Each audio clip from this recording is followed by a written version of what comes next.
नमस्कार दोस्तों, बहुत बहुत स्वागत है आपका हमारे चैनल पर। सो गाइस, जैसा कि आप सभी को पता है, राजस्थान ने फिर से 1000 लगभग वैकेंसीज जेई की अनाउंस कर दी हैं।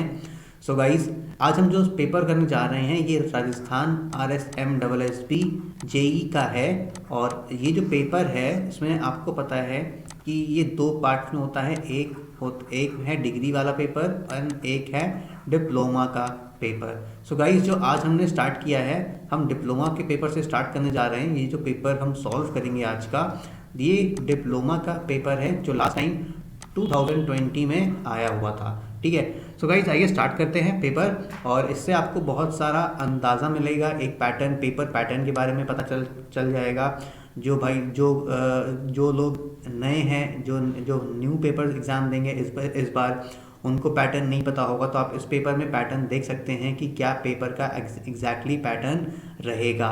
सो गाइस, किस तरीके से क्वेश्चंस पूछे जा सकते हैं वो सभी हमने इस पेपर में डिस्कस किए हैं, क्योंकि ये पेपर जो सॉल्व पेपर है लास्ट ईयर का, तो इससे आपको एक आइडिया लग जाएगा कि किस लेवल के क्वेश्चंस पूछे जा सकते हैं। तो इसमें हमने गाइस टेक्निकल कवर किया है, नॉन टेक हम बाद में कवर अप करेंगे। सो आइए स्टार्ट करते हैं अपने फर्स्ट क्वेश्चन से। तो ये आप देख सकते हैं पूरा पेपर पैटर्न है, इस तरीके से पेपर है। और जो इसमें टेक्निकल के 40 के बाद टेक्निकल स्टार्ट था, और 40 से पहले जो क्वेश्चंस थे वो आपके नॉन टेक्निकल थे। यानी कि नॉन टेक्निकल जो टोटल क्वेश्चंस पूछे गए थे वो 40 के अराउंड पूछे गए थे। ठीक है। सो आइए स्टार्ट करते हैं। सो जैसा कि हम देख सकते हैं कि फर्स्ट 41 से हम स्टार्ट करने जा रहे हैं। और पेपर अगर हम इसको थोड़ा सा जूम आउट कर लेते हैं पेपर को, तो यहाँ पे आपको क्वेश्चन इजीली देखने को मिल जाएगा। ठीक है। तो देख लेते हैं। सबसे पहला क्वेश्चन जो पूछा गया था, क्या पूछा था? Plywood is identified by.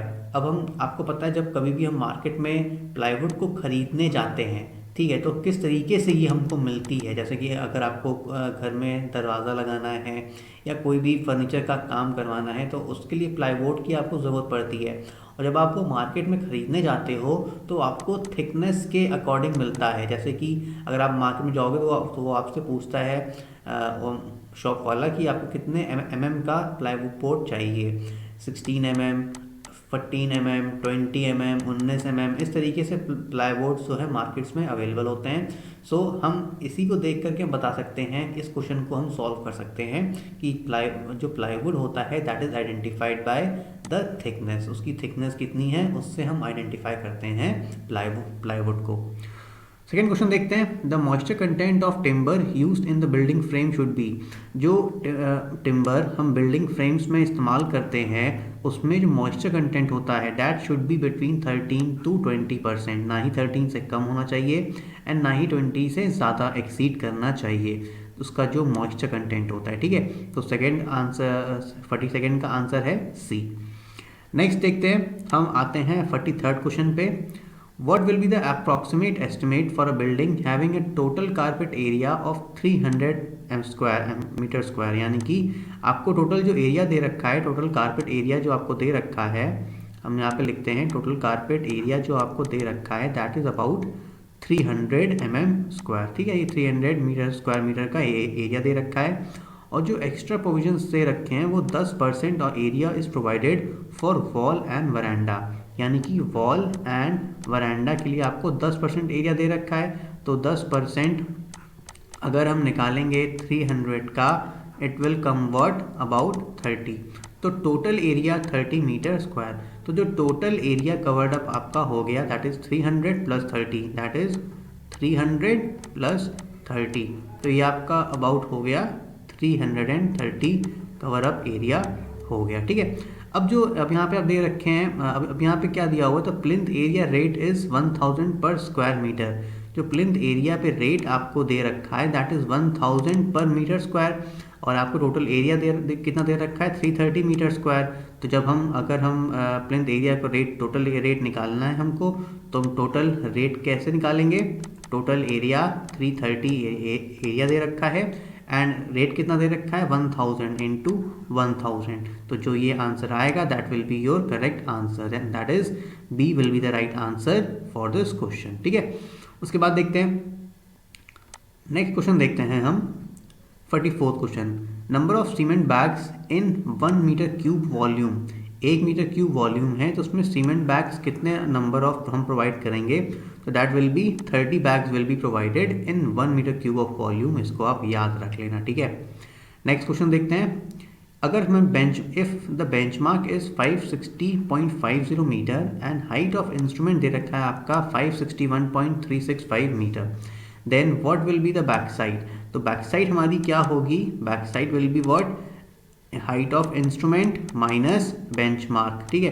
तो अब हम क्या करेंगे, अगर हम हाइट ऑफ इंस्ट्रूमेंट हमारा दे रखा है 561, तो this will B 561.365 minus benchmark कितना दे रखा है 560.50।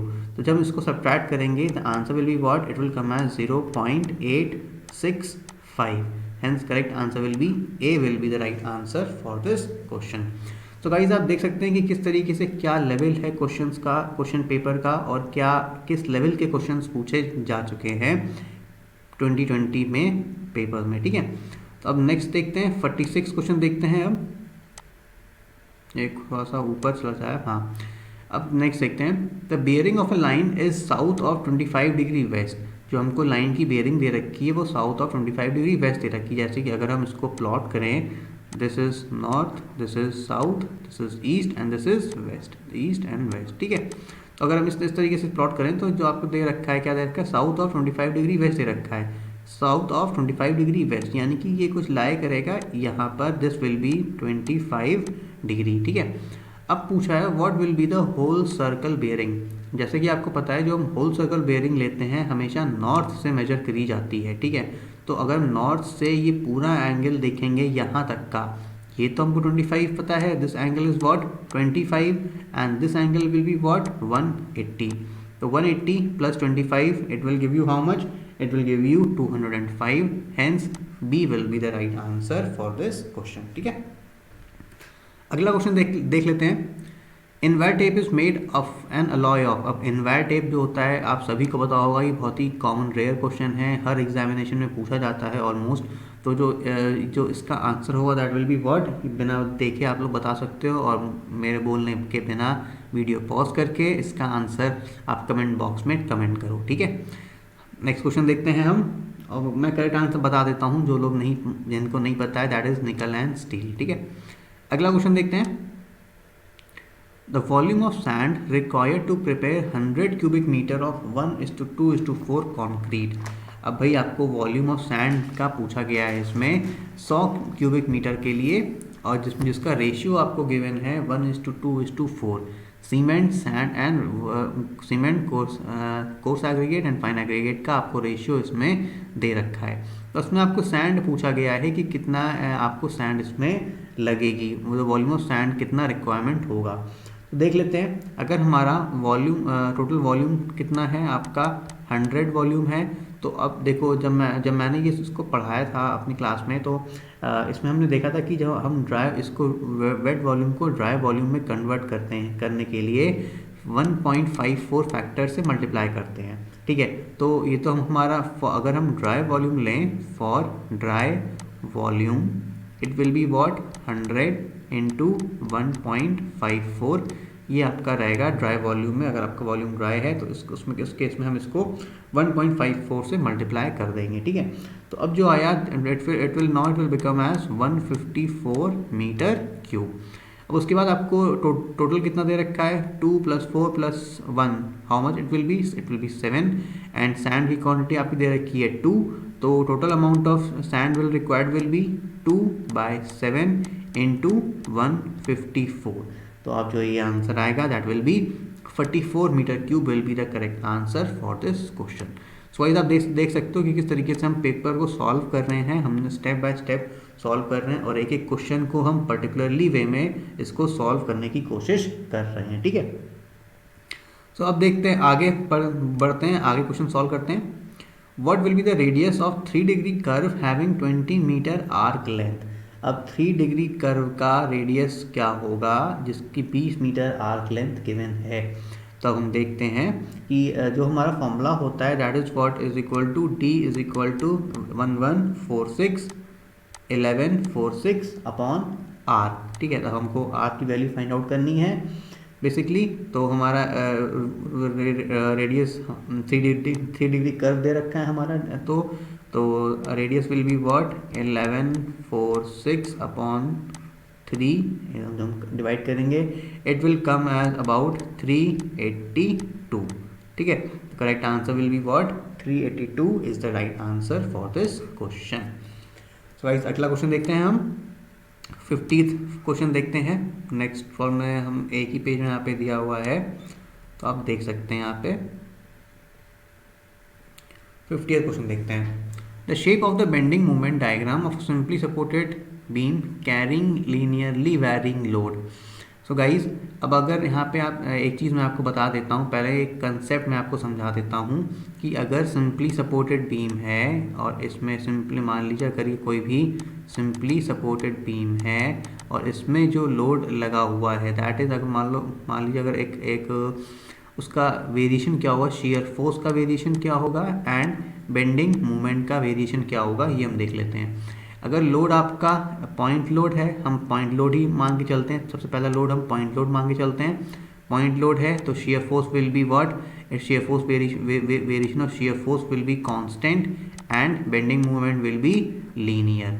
ठीक है, और अगर यहाँ पे जो लोड दिया हुआ है दिस इज यूडीएल लोड दिया हुआ है, अगर यहाँ पे लोड यूडीएल लोड मेंशन्ड है then shear force will be linear and bending moment will be parabola. ठीक है, पैराबोला आपका बेंडिंग मोमेंट होगा। और अगर आपका यूनिफॉर्मली वेरिंग लोड दे रखा है यहाँ पर तो shear force will be a parabola and bending moment will be cubic parabola. ठीक है, this will be cubic parabola. तो यहाँ पे आप देख सकते हैं। तो अब यहाँ पे क्या मेंशन है हम ऐसा देखते हैं, the shape of the bending moment diagram of a simply supported curve carrying linearly varying load. अब यहाँ पे कोई एक बीम दे रखी है, suppose this is a beam और यहाँ पे लीनियरली वेरिंग लोड इस तरीके से लोड लगा हुआ है और ये आपकी सिंपली सपोर्टेड बीम हो गई। तो मैंने कि जैसे कि लास्ट केस में मैंने बताया था अगर आपका लोड लीनियरली वेरिंग है तो shear force will be parabola and bending moment will be cubic parabola. Hence तो यहाँ पे जो वैल्यू होगी, hence the correct answer will be C will be the right answer, that is linearly varying load के लिए जो आपका bending moment diagram होगा that will be a cubic parabola.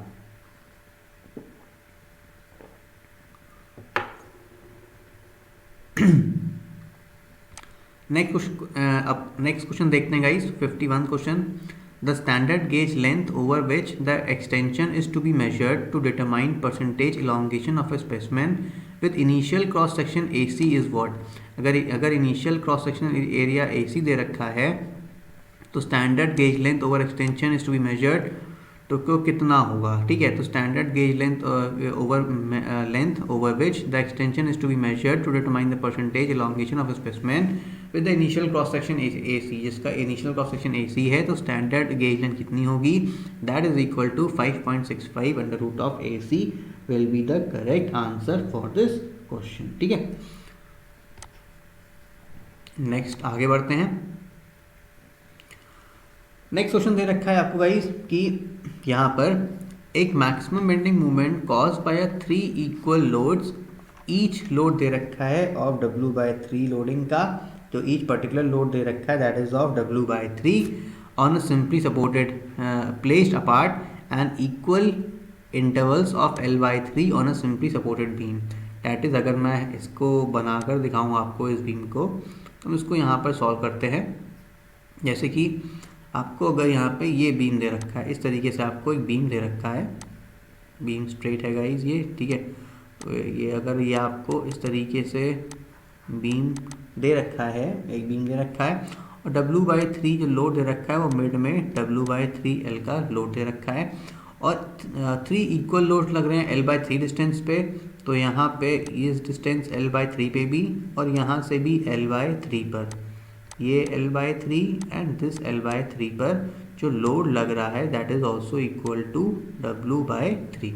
तो ये भी लोड W/3 का है और ये भी लोड आपका W/3 का लोड है। ठीक है, तो अब ये L/3 डिस्टेंस पे यहाँ पे ये भी L/3 डिस्टेंस पे दिया हुआ है।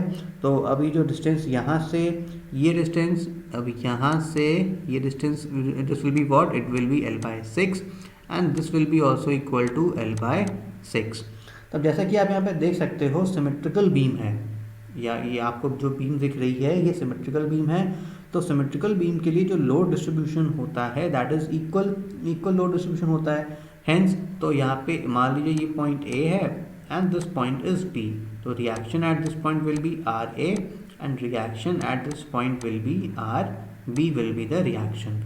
So hence RA will be equal to RB equal to W/2। तो जो रिएक्शन होगा आपका दैट विल बी, जो रिएक्शंस होंगे तो उनकी वैल्यू होगी W/2। ठीक है।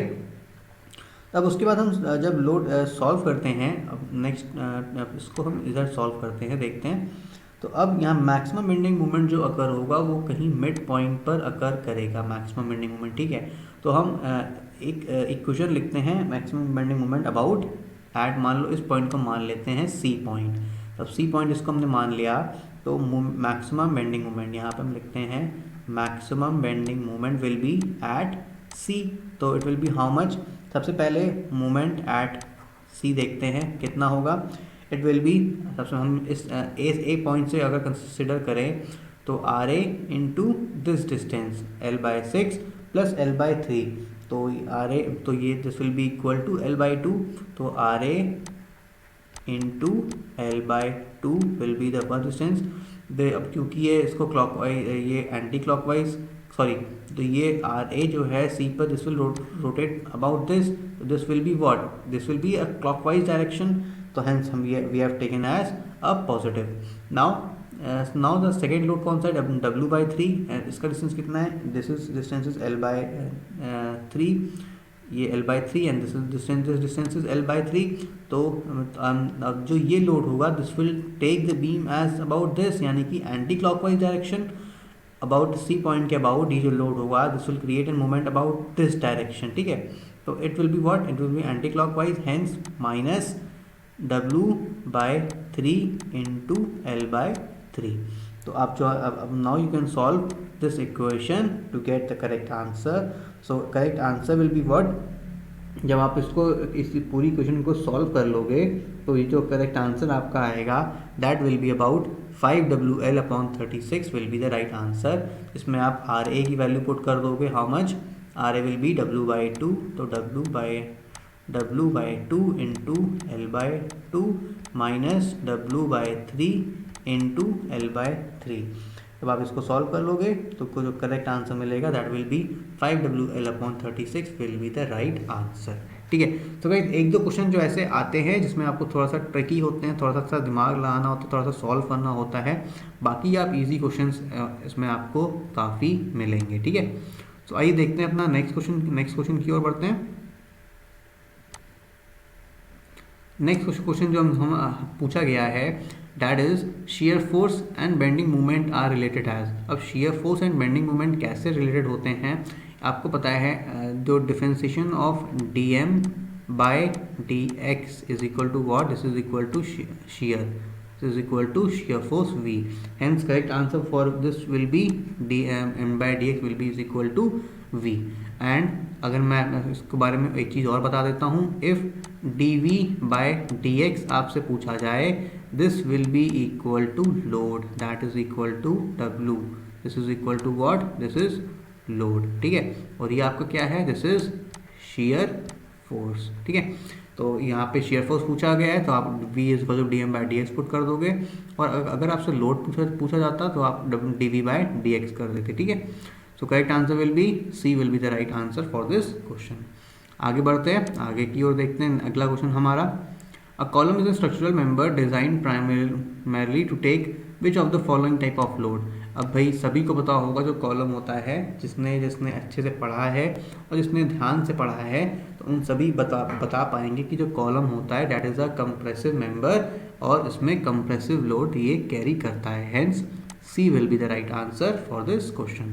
अगला देखते हैं, nominal shear stress tau v in a reinforced concrete beam. अब ताउ वी जो नॉमिनल शियर स्ट्रेस होता है that is equal to VU upon BD, hence correct answer आप इस फॉर्मूले से देख सकते हो, tau v is equal to what, VU upon BD, hence B will be the right answer for this question. ठीक है।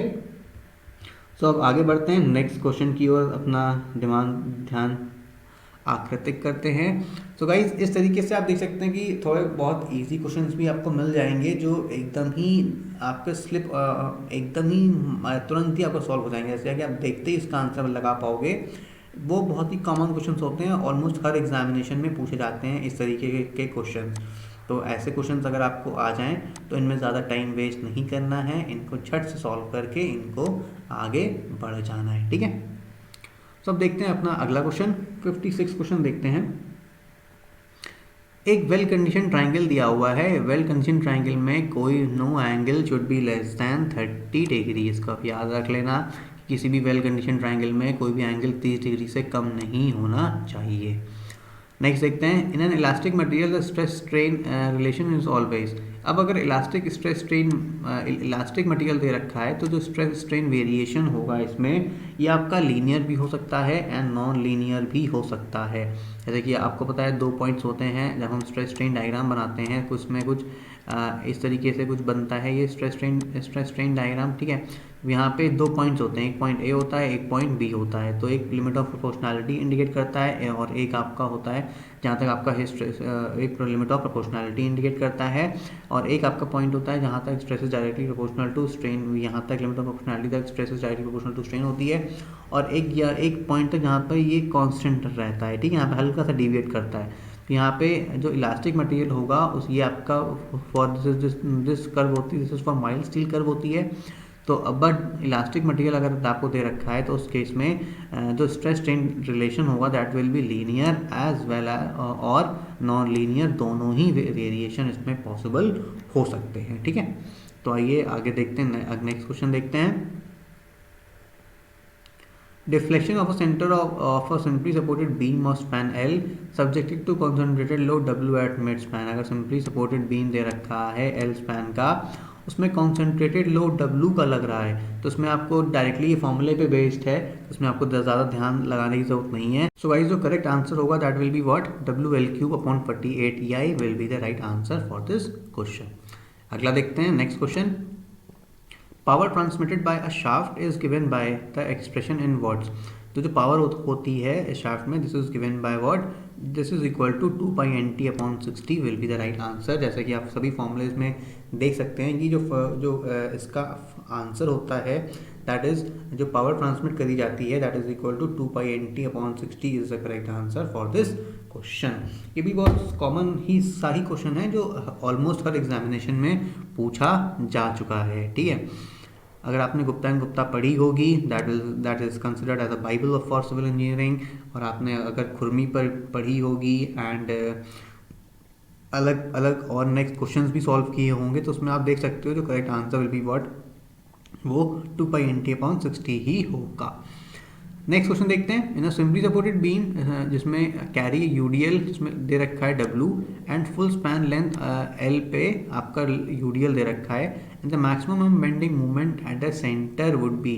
जैसा कि आपको पता है हम जब कभी भी कोई भी बीम में मैक्सिमम बेंडिंग मोमेंट लेते हैं, अगर यूडीएल लगा होता है किसी भी बीम में, तो that is considered as WL²/8।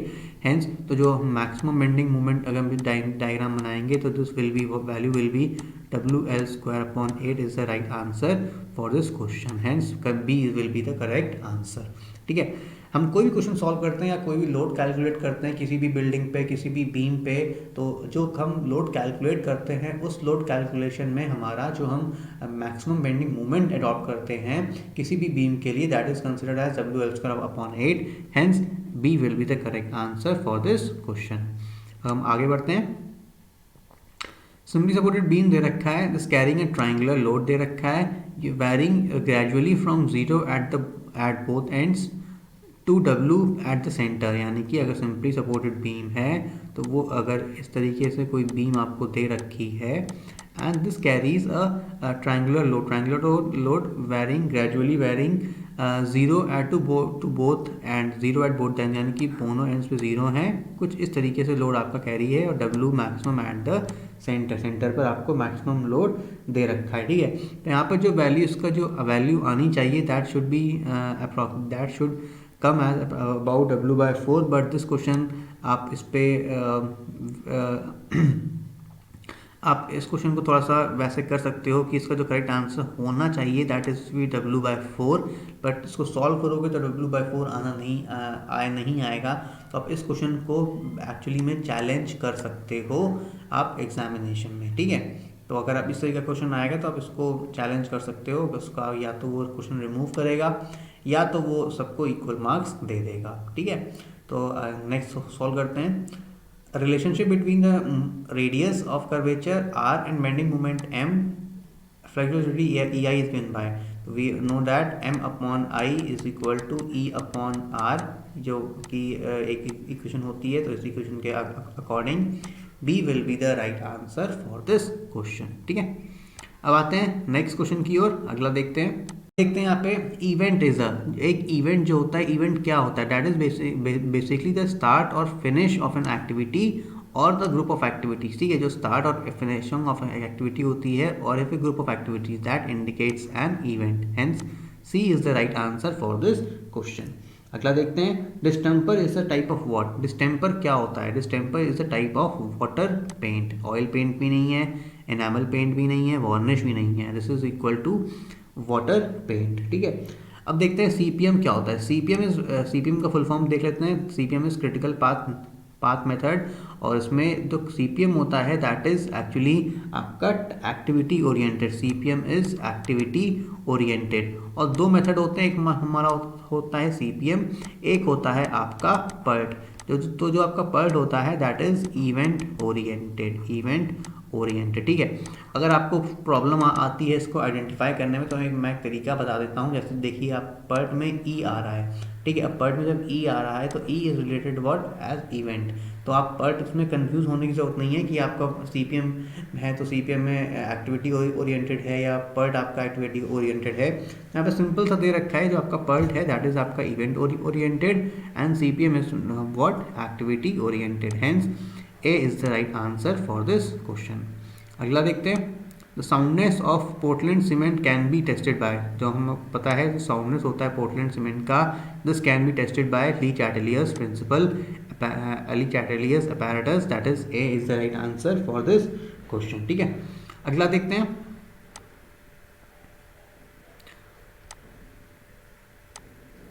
Marble is a type of what, marble जो टाइप ऑफ रॉक होता है this is a metamorphic rock. अगर आपने जो मैंने पढ़ाया है कॉन्क्रीट, जो मैंने आपको बिल्डिंग मटेरियल के बारे में जो लेक्चर दिया है उसमें आप जाके देख सकते हो कि मैंने आपको उसमें बताया हुआ है कि मार्बल जो होता है वो एक मेटामॉर्फिक रॉक होता है, ठीक है। नेक्स्ट देखते हैं, the preparation of surface of stone to obtain plane edges और to obtain stones of required size and shape, this process is called as dressing of stones, hence 68 का D is the right answer for this question. Two main compounds of Portland cement are, Portland cement के दो main compound होते हैं, एक होता है C3S और एक होता है C2S, जो बेसिकली इसकी स्ट्रेंथ में अकाउंट फॉर करता है, hence correct answer will be what, A is the right answer for this question, this is tricalcium silicate and this is dicalcium silicate. Next देखते हैं, बिट्यूमन इज ऑब्टेन फ्रॉम, अब जो बिट्यूमन होता है वो किससे ऑब्टेन होता है, that is obtain from what, petroleum, ठीक है। इसको याद रखना, जो बिट्यूमन जो हमारा ऑब्टेन होता है वो हमारा पेट्रोलियम से ऑब्टेन किया जाता है, ठीक है। अब आते हैं अपने नेक्स्ट क्वेश्चन की ओर बढ़ते हैं। यहाँ पे आप देख सकते हैं, soils are basically what, organic materials, inorganic, mineral, organic and inorganic materials both. तो यहाँ पे आप देख सकते हैं जो आपका बेसिकली सॉइल्स होते हैं, सॉइल्स क्या है, यहाँ पे आपके सॉइल्स एक ऑर्गेनिक भी की तरह भी बिहेव कर सकते हैं और एक इनऑर्गेनिक मटेरियल्स की तरह भी बिहेव कर, दोनों ही तरीके से ही बिहेव किए जा सकते हैं, hence D will be the right answer for this question. If next देखते हैं, if the independent spread footing of two columns are connected by a beam, the foundation is called as, अगर हम दो independent spread footing को एक beam से connect कर देते हैं तो जो हमारा उस beam उस foundation को हम क्या कहते हैं, that is foundation is called as strap footing, ठीक है, उसको हम strap footing कहते हैं। नेक्स्ट देखते हैं, the minimum pressure exerted by the soil on the retaining wall, तो जो मिनिमम प्रेशर होता है जो एक्सर्ट करेगा ही और by the on retaining wall पर, that is called as active earth pressure will be the correct answer. Next देखते हैं, For compaction of a soil in laboratory using Indian standard light compaction test, the weight of hammer used for giving blows to soil is, तो weight of hammer होता है in Indian standard light compaction test में, that is about equal to 2.6 kg value इसकी होती है। ठीक है, अगला देखते हैं, नेक्स्ट देखते हैं 75 question. Which of the following soils have the highest इम्परमेबिलिटी, सबसे हाईएस्ट इम्परमेबिलिटी किसकी होती है। देखिए जैसे जितना सॉइल का सरफेस एरिया ज़्यादा होगा उतना ही उसकी परमेबिलिटी कम होगी। तो जो हाईएस्ट इम्परमिएबल सॉइल होगा that will be the silt will be the highest impermeable soil. बाकी कोर्स सैंड, फाइन सैंड, कॉबल्स इनकी परमेबिलिटी होगी। ठीक है, नेक्स्ट देखते हैं। सॉइल दे रखा है जिसकी लिक्विड लिमिट दे रखी है और 40%, यानी कि WL लिक्विड लिमिट दे रखा है 40% एंड प्लास्टिसिटी इंडेक्स दे रखा है 20%, that is IP is given as about 20%। तो प्लास्टिक लिमिट, अब हमसे प्लास्टिक लिमिट पूछिए, that is WP will be what. आपको पता है IP is equal to what, WL minus WP। हमको IP दे रखा है हाउ मच, 20 and WL दे रखा है how much, 40। we need to find out WP, so WP will be shift here and this will come here, so WP will be what exactly, this will be equal to 20%, hence correct answer will be A will be the right answer for this question। अगला देखते हैं, height of capillary rise is maximum in, जो height capillary rise जो होता है maximum that is in colloids, colloids में सबसे ज़्यादा आपकी कैपिलरी राइज होती है। ठीक है, नेक्स्ट देखते हैं। A coarse grain soil having void ratio of 0.7, void ratio आपका दे रखा है 0.7 एंड स्पेसिफिक ग्रेविटी GS आपको दे रखा है how much, 2.70। The critical gradient at which the quick sand condition occurs, critical gradient at which quick sand condition occurs will be, तो जैसे कि आपको पता है IC क्रिटिकल ग्रेडियंट का फॉर्मूला क्या होता है, then this is equal to IC is equal to GS minus 1 upon 1 plus E, this is ये आपका होता है आंसर क्रिटिकल हाइड्रोलिक ग्रेडियंट का फॉर्मूला। तो इसमें जो वैल्यू आप जब पुट इन करोगे then value will be come as 1, so this value will be what, it will be 1। देख लेते हैं, जैसे GS में 2.7 GS वैल्यू पुट करते हैं 2.7 minus 1 upon 1 plus 0.7, this will be what, 1.7 upon 1.7, this will get cancelled, hence I becomes 1, so correct answer will be A will be the right answer for this question। अगला देखते हैं, uniformity coefficient of a soil is, soil का uniformity coefficient जो CU की value होती है तो कितनी होती है, uniformity coefficient is equal to और greater than 1, hence uniformity coefficient की जो वैल्यू होती है CU this is equal to और greater than 1, hence D will be the right answer for this question। अगला नेक्स्ट देखते हैं, अगला क्वेश्चन देखते हैं। According to IS classification the range of silt size particle is, तो जो क्लासिफिकेशन जो किया गया है सॉइल्स में अकॉर्डिंग, जो उसमें सिल्ट का क्लासिफिकेशन बेसिकली पूछा गया है कि सिल्ट में किस रेंज में पार्टिकल साइज अवेलेबल है। तो यहाँ पे आप देख सकते हो जो सिल्ट में जो पार्टिकल साइज अवेलेबल है that is equal to 0.075 mm से लेकर के 0.002 mm के बीच में जो भी पार्टिकल होगा उसका साइज आपका होगा that will be equal to. तो नेक्स्ट क्वेश्चन देखते हैं, a soil sample has a liquid limit as 45% and plastic limit as 25%, shrinkage limit दे रखा है 14% का एंड नेचुरल वाटर कंटेंट दे रखा है 30% का। तो जो liquid limit of the soil is what, तो जो लिक्विड लिमिट होगी that will be what as, so we know as liquid index, liquidity index क्या होता है सबसे पहले हम देख लेते हैं। तो लिक्विडिटी इंडेक्स जो होता है that is equal to what, this is equal to natural moisture content minus plastic limit upon WL liquid limit minus plastic limit. ठीक है, तो WN minus WP upon WL minus WP is the formula for this for liquidity index of soil.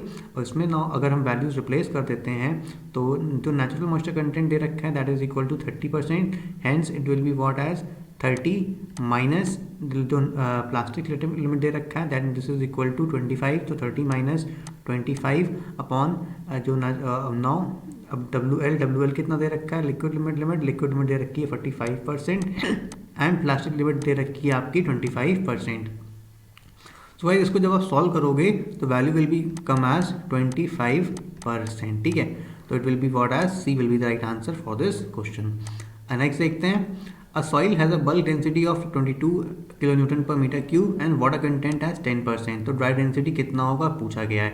Dry density का formula होता है gamma d is equal to gamma t upon 1 plus डब्लू। Gamma d is equal to gamma t upon 1 plus डब्लू। Now अब जब values हम इसमें replace करेंगे तो बल्क डेंसिटी आपकी दे रखी 22, this will B 22 upon 1 plus W, और डब्लू वाटर कंटेंट दे रखा है 10%, तो 10% यानी कि 10/100 दैट इज इक्वल टू 10% आपको दे रखा है, तो 1 प्लस वाटर कंटेंट डब्लू। तो इसको जब आप सॉल्व करोगे वैल्यू अडॉप्ट करके, वाटर कंटेंट 10% दे रखी है, तो 10% 10 अपॉन 100 तो इट विल बी 0.1, तो 1 प्लस 0.1 इट विल बी 1.1। तो जब आप वैल्यू इसको सॉल्व करोगे तो जो वैल्यू आपकी आएगी, जो करेक्ट आंसर विल बी होगा, दैट विल बी, जो correct answer will be equal to 20 kilo newton per metre cube will be the right answer for this question. अगला देखते हैं, permeability of soil is affected by. अब जो soil की जो permeability होगी वो किस चीज़ से इफेक्ट होती है हम देख सकते हैं यहाँ पर।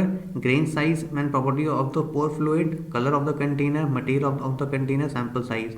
तो इन तीनों से आपकी इफेक्ट नहीं करेगी, तो जो बेसिकली जो जिससे इफेक्ट करेगी that will be the grain size and properties of pore fluid. इससे आपकी वैल्यू की जो है परमिबिलिटी की इफेक्ट करेगी। ठीक है, नेक्स्ट देखते हैं, अगला क्वेश्चन देखते हैं हम। Compression resulting from long-term static load and consequent escape of pore water। अब यहाँ पे आप देख सकते हैं जो स्केपिज्म हो रहा है ये पोर वाटर का हो रहा है। तो जब पोर वाटर स्केप करेगा that is called as consolidation, और जब पोर एयर स्केप करती है that is called as compaction. तो अगर आपको यहाँ पे एयर स्केपिज्म का कोई भी टर्म दिया हो तो यहाँ पे एयर स्केप होती है कॉम्पैक्शन में और वाटर स्केप होता है कंसोलिडेशन में। इतना आप लोग याद रखना, ठीक है। तो जो नेक्स्ट क्वेश्चन देखते हैं हम, to obtain parallel lines, concentric circles and parallel curves that is used in AutoCAD। हम कौन सा कमांड यूज़ करते हैं इस पर, ये आपके AutoCAD के कुछ क्वेश्चंस दिए हुए हैं। यहाँ पे हम ऑफसेट कमांड का इस्तेमाल करते हैं, ठीक है। Which key is use to obtain properties palette in AutoCAD।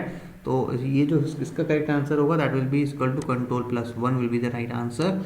Next देखते हैं, 2 point option is use to draw circles by specifying what, by specifying 2 end points of a radius, hence B will be the right answer for this question। Next देखते हैं, which command allows you to make the rectangle or square in AutoCAD। तो rectangle और square हम किस में बनाते हैं, दो कमांड होता है that is equal to REC is the right command for making a rectangle in an AutoCAD, ठीक है। नेक्स्ट देखते हैं, which one of the following is an AutoCAD drawing file. AutoCAD drawing file कौन सी है, this is equal to plan.dwg is the correct answer for this option, ठीक है। Next देखते हैं, अगला क्वेश्चन देखते हैं हम। Find the hydraulic mean radius of a channel having mean velocity of 2 meter per second if the silt factor is 1 and channel is designed by Lacey's theory। अब आप channel design by Lacey's theory से design कर रहे हैं तो आपको पता है जो करेक्ट जो उसमें जो फॉर्मूला होता है वो क्या होता है। तो जो फॉर्मूला होता है that is equal, so guys formula is equal to R is equal to 5/2 V square upon F is the formula। इसमें V is the what V is the mean velocity and F is what, is it a silt factor। अभी जब हम values put करेंगे तो जो answer आएगा 5/2 V square दे रखा है हमको 2 स्क्वायर अपॉन F वैल्यू दे रखी है 1, तो value will be what, A will be the right answer that is 10 will be the right answer for this question. अब नेक्स्ट क्वेश्चन देखते हैं, which of the following is not a cash crop. इसमें से कौन सा cash crop नहीं है, jute भी है, टोबैको भी है, शुगर केन भी है, hence rice is not a cash crop, hence C is the right answer for this question. ये आपके कैश क्रॉप्स, ये आपका कैश क्रॉप है, ये भी है एंड बट राइस जो है the rice is not a cash crop, ठीक है। नेक्स्ट क्वेश्चन देखते हैं, the relation between duty and hectares delta and जो एंड बेस पीरियड बी क्या होता है, जिससे बहुत ही इजी क्वेश्चन है, 8.64 बी अपॉन डी सभी को पता होगा, hence B is the right answer for this question. अगला देखते हैं, according to Kennedy's theory the silt transporting of a canal is proportional to, जो सिल्ट ट्रांसपोर्टिंग पावर जो होती है वो कैनाल की that is proportional to V to power 2.5, hence C is the right answer for this question. अगला देखते हैं, next question पे हम आए अगर, तो 94th will be a method of irrigation by which each tree is surrounded by border to form a pool when water is applied.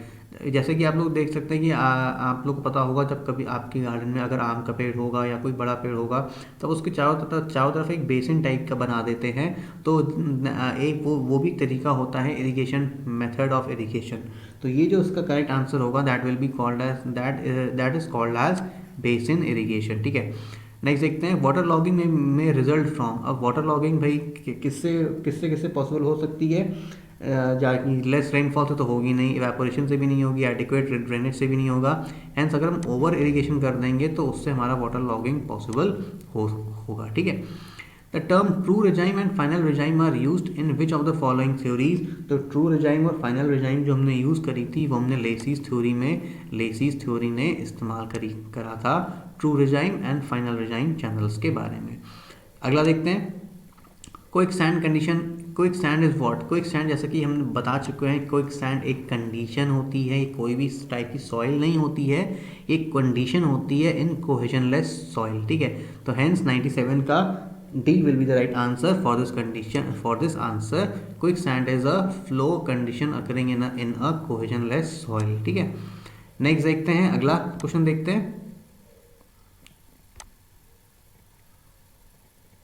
If a line of action of the resultant forces on the dam lies outside the middle third rule of the base, then the dam is susceptible to what? जब dam अगर जो आपकी resultant forces होती है वो dam के outside लाई कर रही है within middle third base से, तो dam is susceptible to what? Dam is susceptible to tension failure. Hence B is the right answer for this question. As per the IS recommendation shape of the line canal is, तो shape of the जो line canal होता है उसकी जो shape होती है that is trapezoidal shape is a correct answer. Major resisting force in the gravity dam. Gravity dam में जो मेजर रेजिस्टिंग फोर्स होता है वो self weight of the dam, ये ग्रेविटी है, यानी कि खुद के वेट से ही वो फोर्सेस को रेजिस्ट करेगा।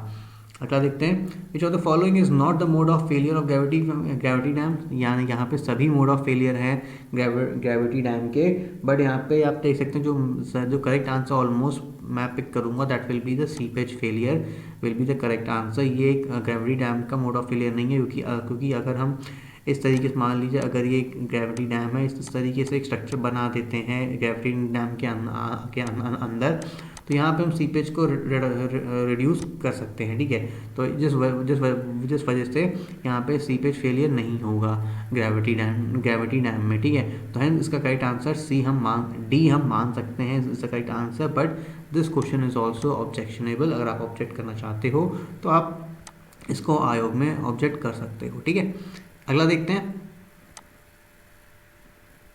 विच of the following is a rigid dam. इसमें से कौन सा हमारा रिजिड डैम है? Hence gravity dam is a rigid dam. Lands और climate which are that are neither arid nor strictly humid in which inferior crops can be grown without irrigation is called as. तो correct answer will be what a semi arid zone में this is possible. ठीक है, next देखते हैं across drainage structure in which the drain is taken over a canal, the canal runs freely under gravity. यानी कि इसमें आप देख सकते हैं कि कैनाल ड्रेन जो है वो कैनाल के ऊपर से लिया जा रहा है। तो in this case of structure ये कहलाता है सुपर पैसेज, और जब हम कैनाल को ऊपर लेके जाते हैं और ड्रेन को नीचे लेके जाते हैं that is called as aqueduct. ठीक है, नेक्स्ट देखते हैं base period of a crop is the time between. जो बेस पीरियड होता है that is the crop time between first watering at the time of sowing to its last watering. यानी कि first watering से लेकर last watering बीच में जो time of sowing का होता है उसमें जो हम वाटरिंग करते हैं that is called as base period of the crop. Next देखते हैं अगला देखते हैं, नेक्स्ट क्वेश्चन देखते हैं हम। In a singly reinforced beam subjected to shear force F, if D is the depth and B is the width of the section, then maximum shear stress is what? Maximum shear stress is equal to what? F upon BD. Hence A is the right answer for this question. अगला देखते हैं minimum cover to the main bars in RCC column. RCC column में जो main cover दिया होता है that is वो कितना रहता है? This is almost equal to 40 mm और diameter of the bar that is D is the right answer for this question. Next देखते हैं for a reinforced brick work modular ratio generally taken as. Modular ratio reinforced brick work के लिए हम generally 40 adopt करते हैं। ठीक है, अगला देखते हैं, in a two way slab the lifting of corners occurs due to, जो लिफ्टिंग ऑफ कॉर्नर होता है टू वे स्लैब में कॉर्नर जो है लिफ्ट कर जाते हैं, तो this is because due to torsional movement on the slab. ठीक है, फिर नेक्स्ट क्वेश्चन हम देखते हैं। अगला question, expansion joints are provided if the length of the concrete structure exceeds, this is 45 metre, this is the correct answer. फिर देखते हैं, for cantilever beam the slabs the basic value of span to depth effective depth ratio is, cantilever beam के लिए पूछा है। For अगर cantilever दे रखा है, कैंटिलीवर के लिए this value is 7। For continuous beam दे रखा है, कंटिन्यूस बीम के लिए दिस इज इक्वल टू 26। और अगर सिंपली सपोर्टेड दे रखा है, this equal to 20 will be the for simply supported beam. Hence यहाँ पे आपका कैंटिलीवर बीम दे रखा है, hence C7A will be the right answer for this question. Next देखते हैं, minimum number of main steel bars in RCC circular column must be, circular column है तो उसमें 6 बार्स हमें प्रोवाइड करने ही करने होते हैं। फिर नेक्स्ट क्वेश्चन देखते हैं, deflections can be controlled by using appropriate span to depth ratio, that is C is the right answer for this question. अब हम आते हैं अपने कुछ लास्ट क्वेश्चंस की ओर, लास्ट पेज के PDF के। प्रिंसिपल ऑफ जो यहाँ पे जो क्वेश्चन दिया हुआ है, that is the basic principle of surveying working from whole to part is related to, this is related to localizing the minor error, that is C is the right answer for this question। ठीक है, अगला देखते हैं, in a threaded line passing through the intersection of the horizontal and vertical crosshairs and optical center of the object class and its continuation is known as, ये जो horizontal line होती है जो पास करी होती है through intersection of horizontal and vertical cross hair and optical centre of the object glass and its continuation, this is called as line of sight, hence line of sight is the right answer for this question. ठीक है, hence C is the right answer for this question. अगला next question देखते हैं, quantities of wood for wood work are computed generally in terms of, जो would work होता है that is हम किसमें लेते हैं, ये हम लेते हैं वॉल्यूम इन क्यूबिक मीटर में, हम वुड की क्वांटिटी फाइंड आउट करते हैं। जब कभी आप मार्केट में वुड लेने जाते हो, लकड़ी लेने जाते हो, तो आपको क्यूबिक मीटर में वहाँ पर यानी कि उसकी वॉल्यूम के अकॉर्डिंग लकड़ी मिलती है। ठीक है, नेक्स्ट अब जो आखिरी के 5 क्वेश्चंस हैं हम लोग देख लेते हैं क्या हैं। नेक्स्ट जो कुछ क्वेश्चंस हैं, if the four bearing of line is AB is 12 degree 24 minutes and back bearing of a line, तब बैक बेयरिंग लाइन की कितनी होगी, जब हमारा 180 डिग्री से कम होगा then we will add 180 degree, और जब 180 डिग्री से ज़्यादा होगा वी विल सबट्रैक्ट 180 डिग्री, तो 180 डिग्री तो यहाँ पे 180 डिग्री से कम है, hence we will be adding plus 180 degree को ऐड कर देंगे इस टर्म में, तो we will get the back bearing of a line, hence 12 degree plus 180 degree, this will give you as 192 degree 24 minutes, hence D will be the right answer for this question। अगला देखते हैं, the effect of curvature of earth is neglected in the case the area to be surveyed is less than, अगर area less than 260 kilometre square area है then effect of curvature is neglected। ठीक है, ये आप याद रखना इस question को। फिर अपना सेकेंड लास्ट क्वेश्चन देखते हैं, कॉन्टूर ऑफ डिफरेंट एलिवेशंस में cross each other only in case of, contours जब क्रॉस करते हैं only in the case of an overhanging cliff, ये भी क्वेश्चन इंपॉर्टेंट है और बहुत से एग्जामिनेशंस में पूछा जा चुका है, तो आप इसको आप लोग याद कर लेना। ठीक है, नेक्स्ट देखते हैं, the length of Gunter's chain is, जो गुंटर्स चेन की जो लेंथ होती है दैट इज 66 फीट की लेंथ होती है गुंटर्स चेन की।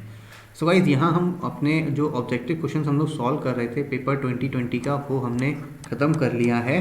तो इसके बाद आप देख सकते हैं कि इस पेपर को सॉल्व करने के बाद आपको पता चल जाएगा कि किस पैटर्न का बेसिकली क्वेश्चंस पूछते हैं राजस्थान वाले, और उसी के अकॉर्डिंग आप लोग अपनी पढ़ाई शुरुआत जो पढ़ाई है वो आप लोग कर सकते हो। ठीक है, ये पूरा पेपर आप इसको एक बार फिर से जाओ देखो, जो क्वेश्चन नहीं आ रहा है वो आप कमेंट करके मुझसे पूछ सकते हो क्या प्रॉब्लम आ रही है किसी क्वेश्चन में, और आप मुझसे पर्सनली कहीं पे भी आप मुझे मेरी आईडीज़ दी हुई हैं, फेसबुक आईडी दी है, व्हाट्सएप आईडी दी, व्हाट्सएप नंबर दिया हुआ है, आप मुझसे कहीं पर भी कुछ भी वैल्यू पूछ सकते हो। So guys, thank you for watching this complete video, thank you, thanks a lot.